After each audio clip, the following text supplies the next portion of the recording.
And we're back with episode 4 of World End Economica. Where am I? I spoke to myself out loud to make sure that I wasn't in a dream.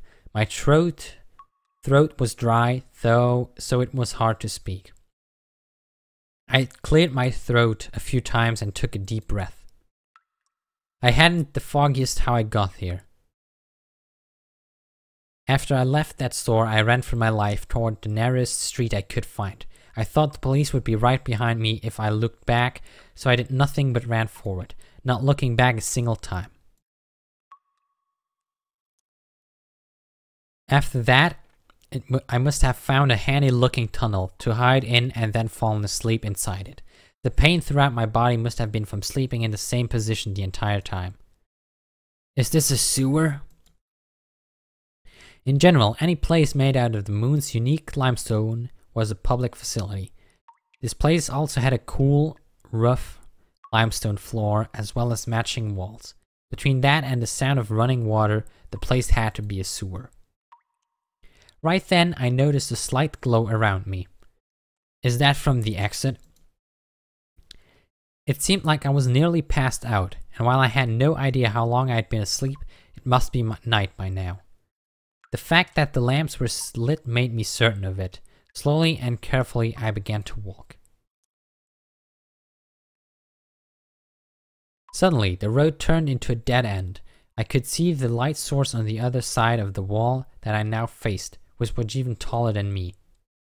I let out a quick gasp because it looked as though something on the ceiling had moved. But the only thing there were strangely wavering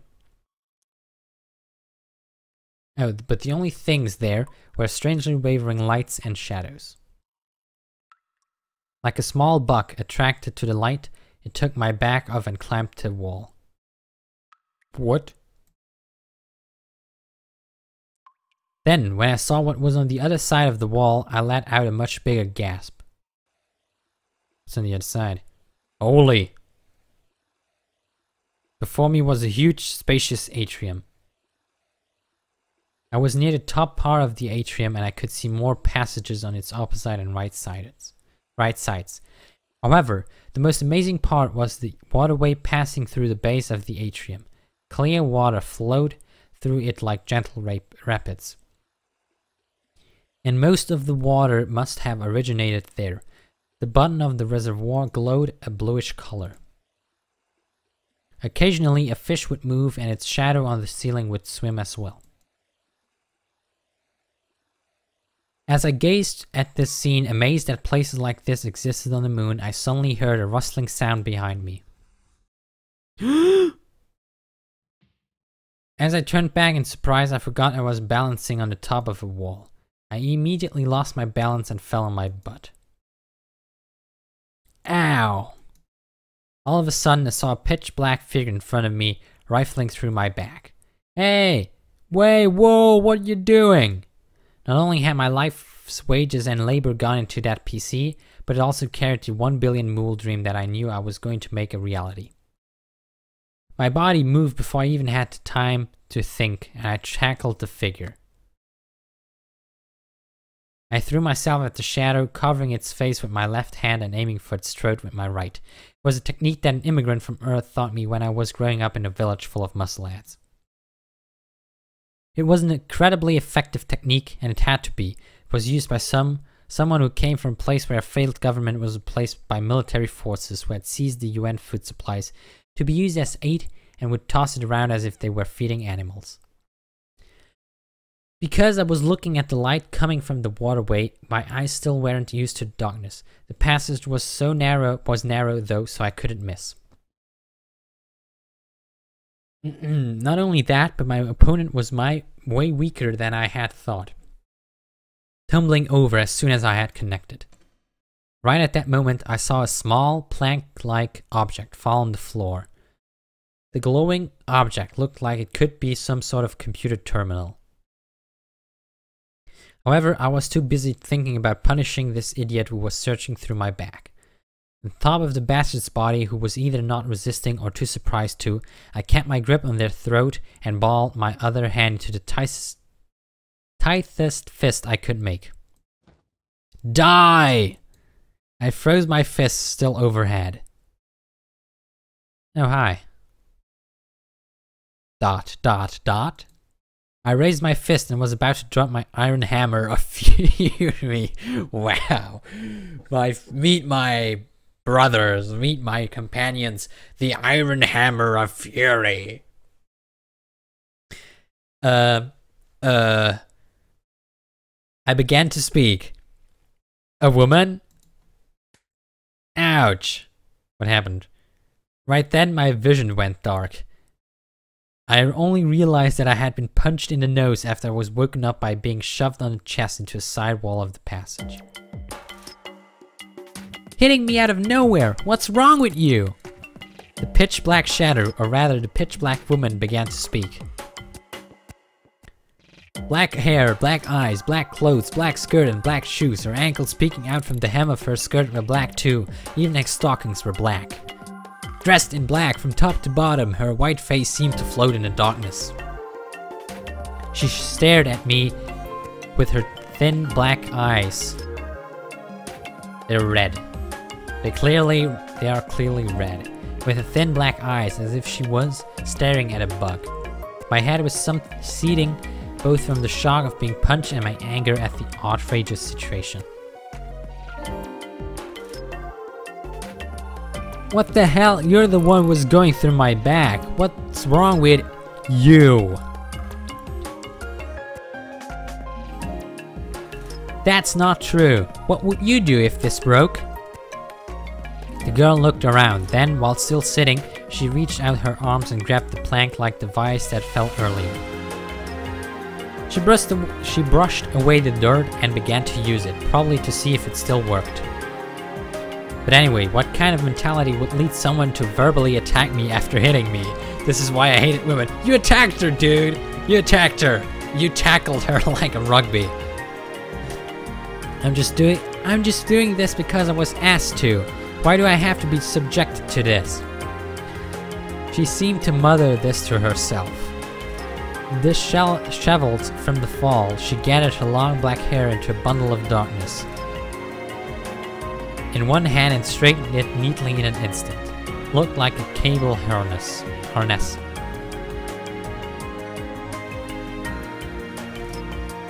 Oh crap. Found him! Hurry up and get here! I'm in the side passes on the top level. Still seated, the girl began to talk. That thing might also work as a communication device. Who in the world is she? What was she searching for me, or was she interested in what I was carrying? If that were the case, then I wouldn't hold back. Thankfully, I was in a dark, deserted and hard to see place. Might have lost the fight now, but if I went at her with all my strength, I knew I could win. Maybe I should take some naked Dude, you're going too far. Maybe I should take some naked pictures of her and post them online. No, you won't. No. With that in mind, her arrogant attitude and expression might come in hand. No, you won't. Right as I went to move my back off the wall, I heard a voice.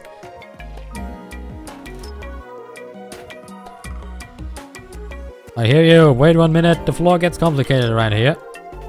As soon as I heard the voice, I felt a dark urge in my chest disappear. I had heard that voice before. It was the voice of the woman from the... Oh shit, I gave her a manly voice. Sorry. I had heard that voice before. It was the voice of the woman from the Chinese restaurant who allowed me to escape. Hurry up, Lisa! The girl spoke curtly into the terminal. Oh, that's sheep. Jesus Christ. I feel like I'm losing brain cells just being around this guy. I was dumbfounded for a moment and then glared at the girl. Huh? Perfect response, dude. Perfect response. The girl glanced at me, then quickly turned away. She acted as she had heard a stray dog barking outside her window. She was clearly acting in the intolerable way that only women can. making it seem as though no insult or abuse hurled her way could possibly affect her. While I was the type to get really angry when something I say is ignored, I was not even enough of an adult to suppress my irritation.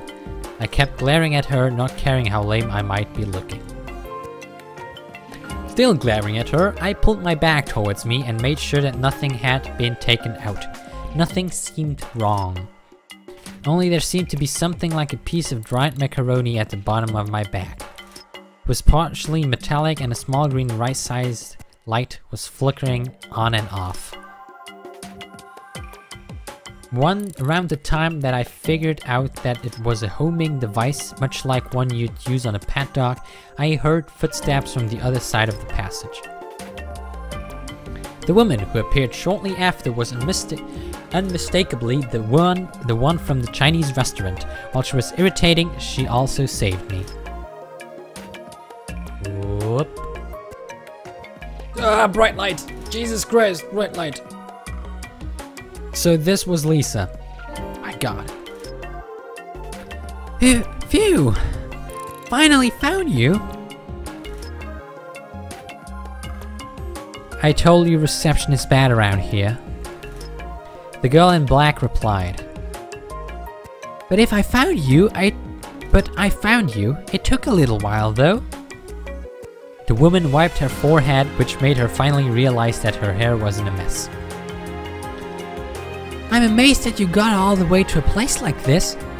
Were you here the whole time? While the woman talked, she took the flat device from the sitting girl. After inputting a few commands, the macaroni-shaped light in my hand stopped blinking and turned yellow. Is this a tracking device? Not answering the woman's question, I asked one back. Yep, I put it there when you were bending over to plug your adapter in. You were busy being chomped by my legs, so it was easy to do. I wasn't chomped by anything. I shot back. This only caused the seated black-clad girl to shoot me a disdainful look over her shoulder. Well, I apologize for putting a homing device in your back without asking. No matter what the reason, it isn't a nice thing to have happen to you. Her easily offered apology left me no room to complain. Only there was no way that someone who put a tracking device in someone else's back could be an upstanding person. Considering this, I started to feel like her saving me at the restaurant might have been due to some ulterior motive. Paranoia! In any case, I was in the back corner of a deserted sewer. What I had just thought of doing in my rage to the annoying girl in black might now be done to me. Fair game. You see, geniuses and the rich were gathered in the lunar cities, and most of them could be called extremely talented. However, they often said that the line between brilliance and madness was papered thin. Says the guy who just wanted to take pictures of the girl and post them online. Naked pictures, that is.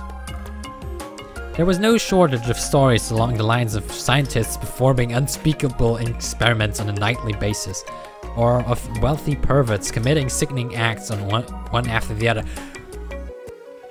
That's the fucking point! You were the one dude that just wanted to do that. You wanted to be a fucking pervert and take naked pictures of that girl. Jesus fucking Christ. I looked up at the woman, the shaking reflection from the water dimly reflecting upon her face, and grabbed my back with one hand. I was careful enough to spread my money across different pockets, so of course, I carried at least a small weapon. Money. But regardless of gender, the woman over there was taller than me. Gravity was weak on the moon, so if you thought about it as simple action-reaction, there wasn't much a difference here between a man and a woman's punch and kicks. In that case, it came down to either wrestling or stiffening your body in one place and slamming it into your opponent while conserving as much physical energy as possible. That was where the length of your limbs made a difference. Not only that, there was someone right next to me who most certainly wasn't on my side. I recalled the atrium I had just looked into.